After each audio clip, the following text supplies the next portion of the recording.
Pauwi na sana kami galing mamalengke kaso itong si asawa nag-alok, mag-snack date daw kami. Kaya nga, ayan na siya, nauna na siya guys, pumupili na ng kanyang kakainin namin.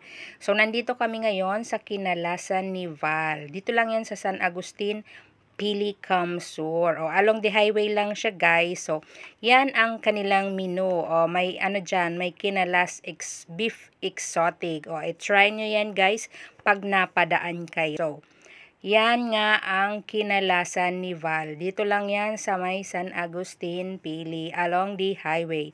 So, ayan na nga guys yung aming order. Isiniserve na ni ate girl. So, ang order ko lang yan guys is regular kinalas lang. So, yung plain lang yon, and then kay asawa naman is yung special kinalas. So, yan ang order namin. Di ako nag-order ng exotic.